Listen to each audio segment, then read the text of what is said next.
Hello, something amazing and unprecedented has happened. Well, it's amazing and unprecedented to me.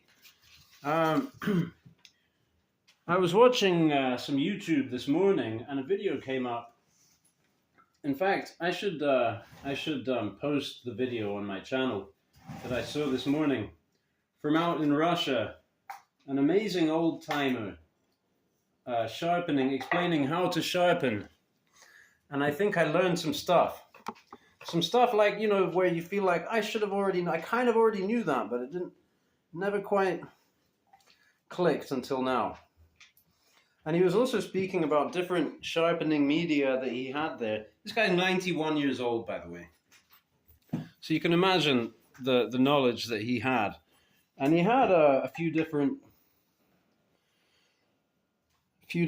quite a few different sharpening media, and he was talking about SLATE. And then just now, and not too long ago, a couple of hours, an hour and a half ago, I was in the woodshed gathering some wood, and I noticed that I had some pieces of slate in the corner there. And so I picked three that looked fairly flat. This is one, this is another, and this is number three. And as you can imagine, I just started rubbing them against each other and flattening, and this one was pretty much the flattest to start out, and also being the smallest, it got flat quickest. I can see there is some rippling going on for my LED lighting there. I never use the LED lighting except for now, because the lighting is bad in here, and I'm so concerned to get a video made with the amazing thing that happened, because having made this, I thought, well, let me test it. And I noticed that this hella here was feeling a little, had been feeling a little dull. So I gave it a little touch up, and it seemed to work. The sharpening stone seemed to work pretty well. It felt good, and so I gave it another go, and I just tried. I was here doing some tests, and I got it so it was actually cutting this cigarette paper just about.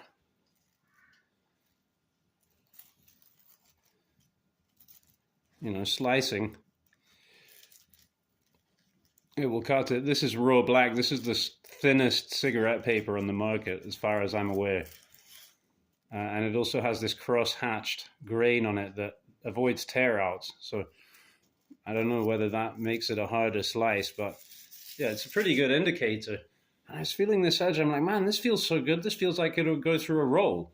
And lo and behold, I went in the kitchen, and there was a roll of paper towel almost finished. And it went through. It went through. I did. It didn't go. I mean, I touched this. I touched it before it went through. I touched it on this dry.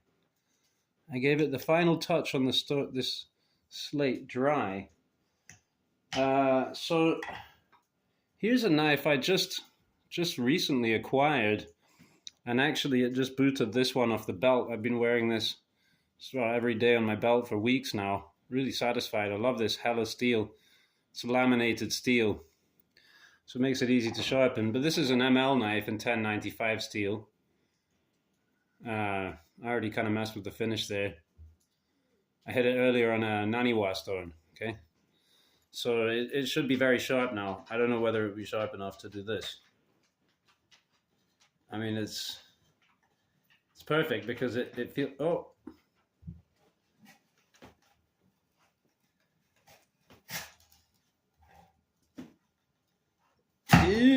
Okay, so I need to find a knife that doesn't want to go through that. Ideally something in my pockets, right? What have I got? This, I got that, but that's a tungsten carbide. That'll probably cut a hole in the slate. Well, it's this swordbuster. It's going to be this tiny mini fixed blade here. What do we reckon? Well, let's see what we can do on the swordbuster, shall we? Just quickly. We'll see what condition she's in.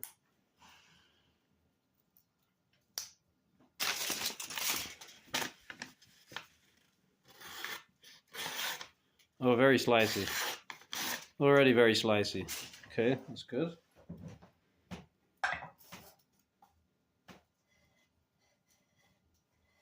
Not that good. Not even gripping. Okay, so let's see. See what we can do with this piece of slate. That was a part of the roof of this house that I'm in up until some point. Let me spit on this.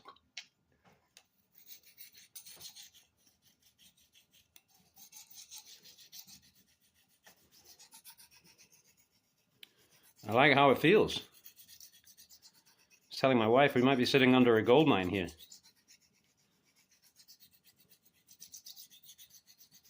Now I do get the impression that maybe the different striations in the slate are actually offering a different levels of abrasivity. But you know, that kind of reminds me of my well-worn diamond hone that is kind of probably like a 2000 grit in the middle by now and a 1000 around the edges.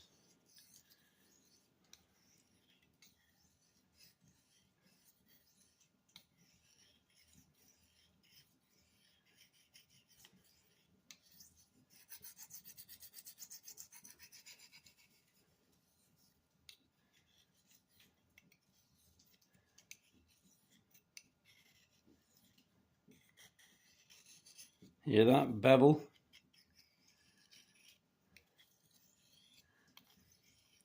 This gives good feedback. Feels kind of harder and tighter than the Naniwa. Also, I guess because it's so thin, I can kind of feel the vibrations in this hand.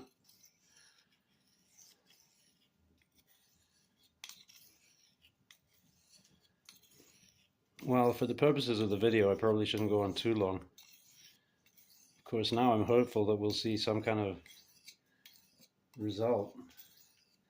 So part of the story is I've never done this before. I don't think, as far as I recall, I've never succeeded in making this cut with a knife that I didn't sharpen and hone on the Tormac. That has been my little secret weapon.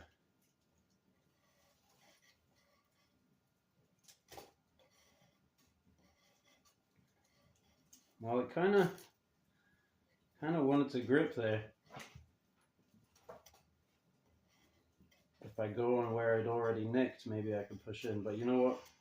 I feel like I don't think I actually hit the apex that hard. I feel like I actually could.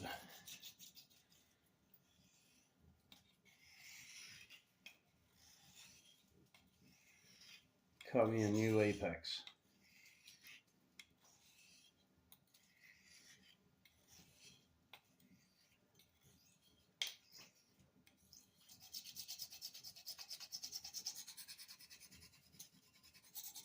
I'm not on the edge now, I'm just kind of apple seeding behind the edge, and I'm doing this brusque movement here. So if I'm going to go on the apex, I'm going to be gentle. Feel my way in there.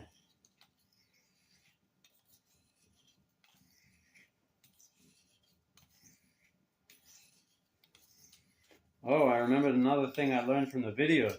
Whoops. Which is, I might have just done this wrong, but don't wipe the knife that way. Wipe it that way, I guess. Or, you know, this way. Okay, clean, now that's mucky. Now we'll just go in between the dribbles.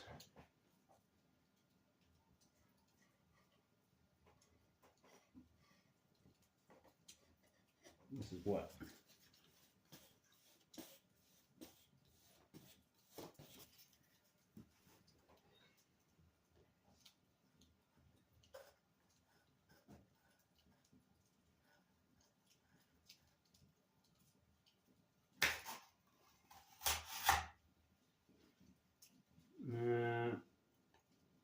No, I did not go in on the seam. So there we go. Kind of had it on the side there. Maybe that's a cheat, you know, that I was pushing it not straight down. I was pushing, yeah, that's cheating, I guess. That's cheating. Don't cheat. Do it properly. Or not at all. All the same, though. All the same, though.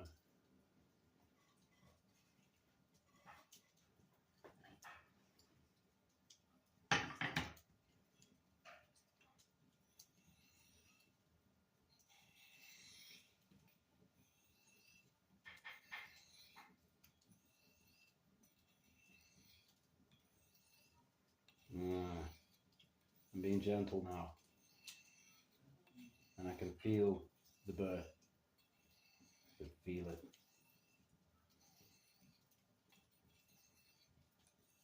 Might have just put that burr on just now.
Come on.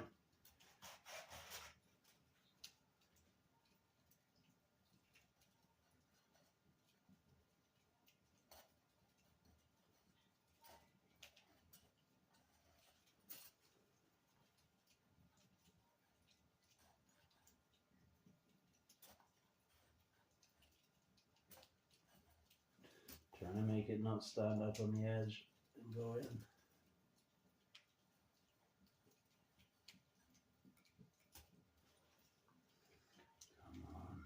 Oops. Keep going for the wrong one.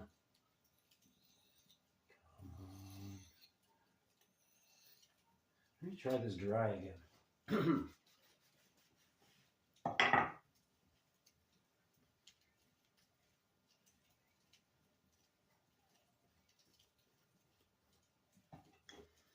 Maybe dry because as long as it's wet, there's a little bit of swarf in there.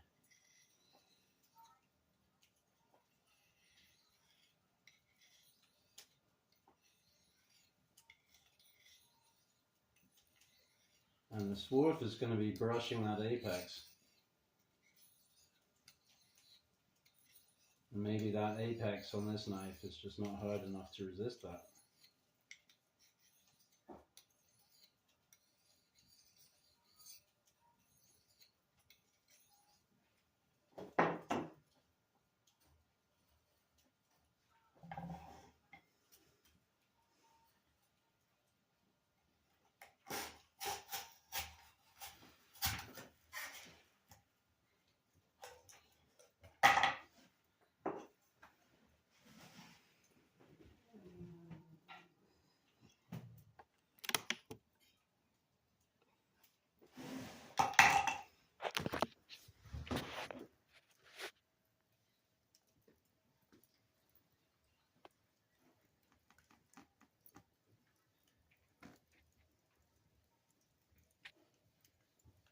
Fire.